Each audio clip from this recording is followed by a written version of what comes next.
Cookie Coco. Cookie Coco.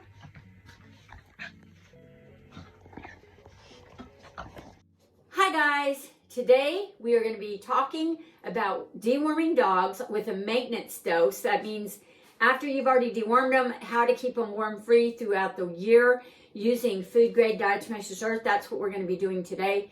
A lot of my customers ask me about this question, and there's a lot of variables, and we're going to discuss those. But it's super simple to do, and it keeps them so healthy. So it's really, really good to keep them on that a maintenance dose all the time. But anyways, we're going to get into it. This is my grand dog, Hazel. She's about 2-pound Yorkie. I think she's almost 3 years old.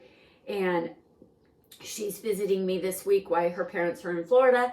So she's going to be getting her maintenance dose too. I'll show you how I mix it up for, I have 6 plates here. And we're going to be also deworming Stella, who is a cat, my son's cat, who I'm babysitting as well. We just had her spayed, and the vet told us that they did see tapeworms on her back end, so she will be getting dewormed. We don't use, actually she was wormed several months before being, being spayed with the regular dewormer from the vet. And I don't know if she's, she had fleas at the time and reinfested or what happened, but we are going to be deworming her. I think she's on her 4th day now with the diatomaceous earth, food grade diatomaceous earth as well. All right, so let's get into it. Okay, so if you don't know what food grade diatomaceous earth is, this is mostly what my channel is about. I sell all kinds of different blends for flea, powders, and for deworming and all that. I absolutely love food grade diatomaceous earth, and I've been using it for almost 20 years. And I use it from everything from the garden to, taking it myself for detoxing and deworming myself. And then for the dogs and the cats, for my horses, my goats, everything gets diatomaceous earth. But it has to be food grade. There's so much controversy about, there's 2 different grades. There's an industrial agricultural grade that is, or industrial grade, agricultural grade. And then there's an EPA label for crawling insects, which tells you can't eat it, which is, if it's 100% pure food grade, but it's an EPA label for killing insects, it can still be ingested, but you want to make sure it's 100% food grade and nothing else has been put into it. So there's just so many variables about it, and it makes it very confusing when you go to try to buy it. But anyways, for a maintenance dose, this is the #1 question I get from my customers on Etsy and on my website. And what normally if your dog has worms or your cat has worms, you're going to do a 7 to 10 day regimen, 1 dose a day, and it's by weight. Now I have that all on here. And it's usually a 1/2 to 1 heaping teaspoon daily, for dogs under 25 pounds. So you can't really overdose them, but you don't want to do too much and you don't want to do too little for sure. But anyways, today like I said, I'm going to be dosing dogs under 25 pounds. They're all under 15 pounds actually. So, and this is maintenance doses because my dogs get dewormed all the time. So once you've already done your initial deworming in the 7 to 10 days, your dog is clear of worms, then you can go to a maintenance dose. And there's no one clear-cut answer to how often you should do that, because like I tell my customers all the time, if your dog is outdoor all the time, maybe loose, lives on a farm, or, is around a lot of cats and eats maybe some things that it shouldn't be eating outside, they're going to need more of a maintenance dose than a dog who lives in a townhouse and goes on a walk every now and then. So, it just depends on your dog's lifestyle. Now, my dogs all live on a farm. They have access to a lot of things.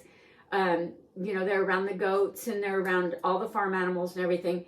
So I kind of do them a little bit more. And then also in the winter, I cut off a little bit and go less. And then now we're, this is March, 25th or 24th. And so I'm starting to kind of like up it a little bit. So what I'm going to do is I cook for my dogs. And here's a big pot of turkey and broccoli and carrots and all that. So I'm just going to show you really quick what I do. And I just get a little bit of juice in there. And this is just their maintenance dose. So now for Hazel, she's under 25 pounds and she could do a half a teaspoon. And I'm actually going to give her a fourth because she's just a couple pounds. But I'm going to give her a fourth heaping, like a fourth teaspoon. And did I bring another? No. So I'm just going to mix that in. Now I'm going to do this for, I think my daughter does this for Hazel. Probably, they're city dogs. They kind of live out in the country, but they have like a beautiful manicured backyard. They never really are around farm animals. They do go camping and stuff like that, but they're, you know, she's a Yorkie. She's very cityfied. So I think she does them, she probably worms them maybe like once or twice a month this way, just a maintenance dose. And I don't know, she actually just ate, so I don't know if she's going to want that or not. Because he's got a tummy the size of a thimble. Do you want that? Yeah. Do you want that? She's such a good, sweet little dog. But that's what I would give her. And then I've got her little, well, it's not her sibling, but her sister that she lives with, Penny, Penny is probably 6 or 7 pounds. She's a Chiweenie. And I'm going to go ahead and just give her a half a teaspoon, like this, into her turkey and rice, and mix it in.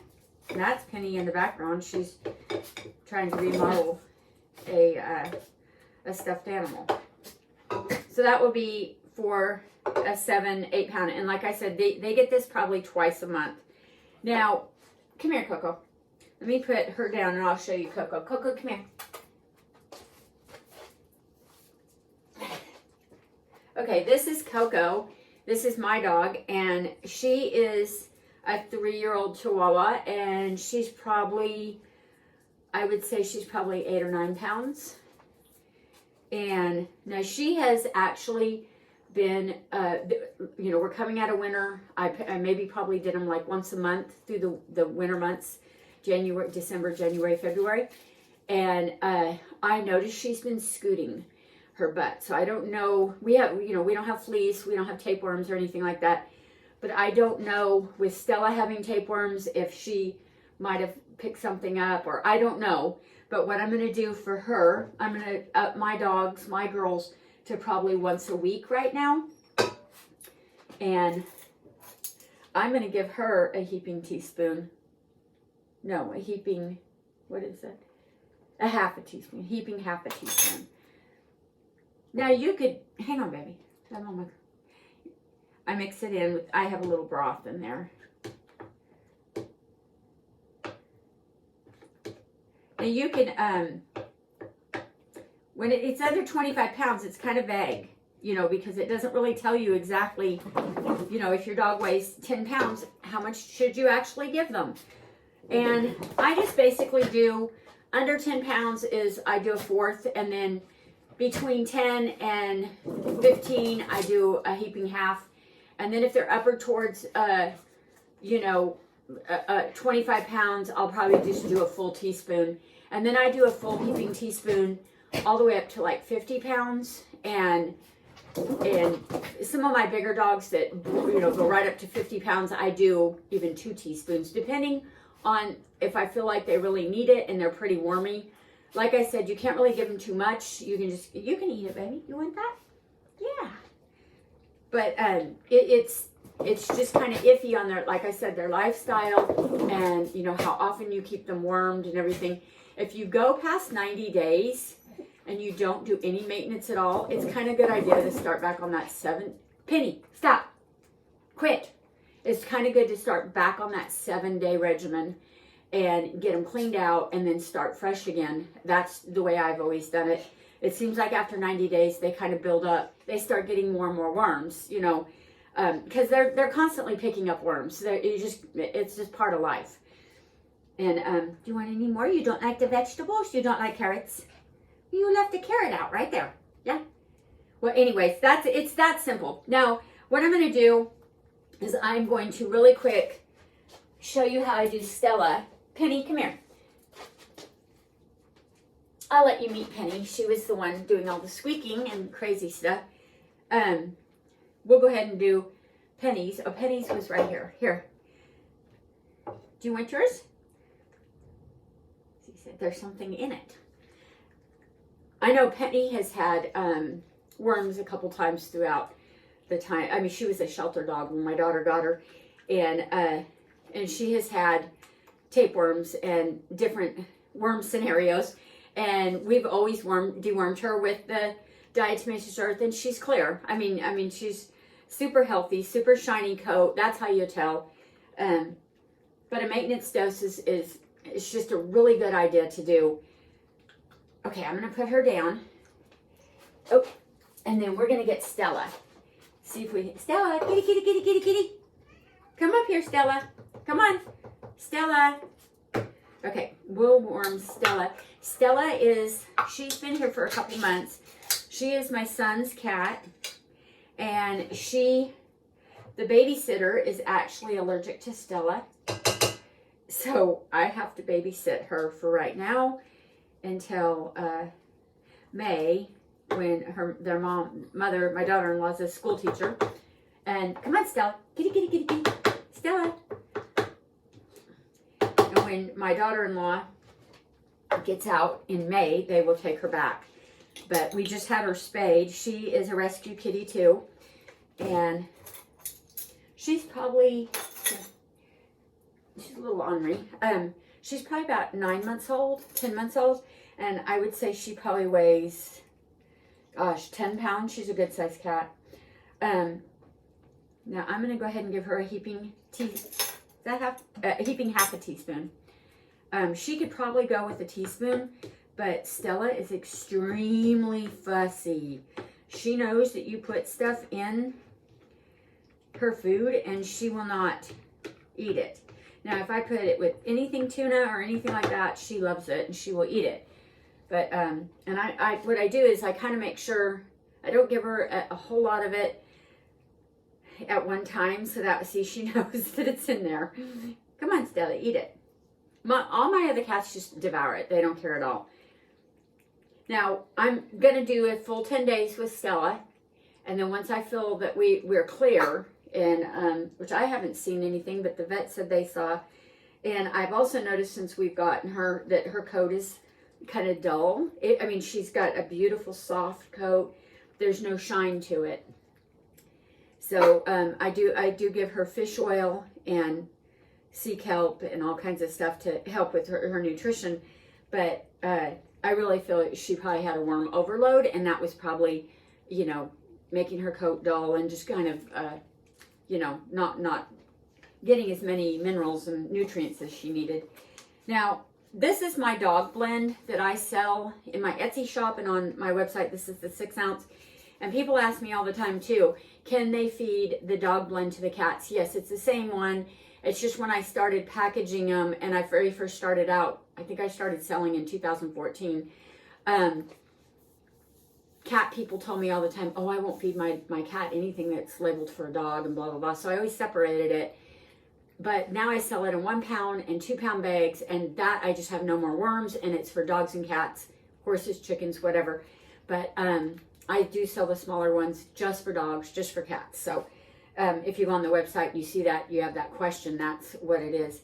Now, I just want to say before I go, I do also add nutritional yeast, a little pinch for dogs and cats. That is excellent for fleas. That will really keep fleas at bay, and ticks, and mosquitoes. So it's really good for your heartworm preventative, all natural heartworm preventative. I've just started all my dogs back on this, and I just started using this farm feed yeast. It's made in America. It's made from a small family farm. I got it on Amazon. It was 4 pounds for, I don't remember, like $29. That's going to do really well. I feed this to my chickens, to my goats, to my horses. I feed it to everything. The horses, you know, they can get West Nile hair if they get bit by mosquitoes. So that really, taking B vitamins yourself really will help you not get bit by mosquitoes. It works 100%. So I do sell that in a blend. It's no more fleas, but it's got the Diatomaceous, so you're doing the maintenance deworming by feeding it daily and everything. And it's got MSM, which is a sulfur, really good for the blood to keep mosquitoes and fleas and ticks away. And garlic. Garlic is amazing. And I know there's a lot of controversy on garlic, but garlic is safe in proper amounts. You just don't want to give it to your animals in toxic amounts. I have a cat who's 17 years old who's eaten garlic every day of her life, and she is so healthy. So I know there, Stella ate it all. No, you're not going to eat that one too, baby. So anyways, it's that simple. And you know, when we get done with Stella on her 7 to 10 day, I'm going to go 10 days on her. I think today was her 4th or 5th. I have to look. I wrote it down. But when I do that, I'm going to, like I said, we'll probably go through the summer, and my barn cats too. I'm going to do probably 2 to 3 times a week. They're just going to get a teaspoon. And what I do is I just either have this on my counter, or actually I have a big ball lock jar that I keep it all in, and I give them a pinch of kelp, which is great for their teeth, keeps all the tartar and plaque off their teeth, plus gives them all kinds of minerals. I buy Icelandic sea kelp. I'll put all that down in the description box for you guys. But anyways, I just want to jump on here and talk about maintenance doses, how to keep your dog and cat free of worms year round and not wait till they have a worm overload to do your deworming. So it's a much better deal to just do it often and keep their worm load down all the time. Same thing with all the livestock and everything else. Share this to your friends, anybody who has animals and doesn't know about Diatomaceous, food grade Diatomaceous, and I'll have another video out real soon. We'll talk to you later. Bye.